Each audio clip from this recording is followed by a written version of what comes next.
Do you know the Suez Canal of Bangladesh? Have you ever heard the name of Suez Canal of Bangladesh? I know most of you don't know. Most of you never heard the name of Suez Canal of Bangladesh.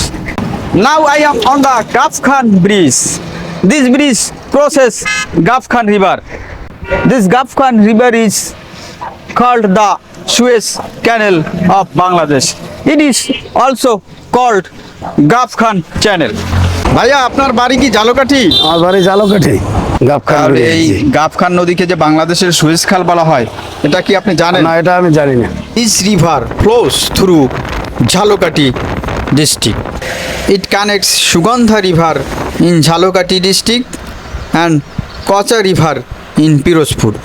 This river was excavated a century years ago in British period.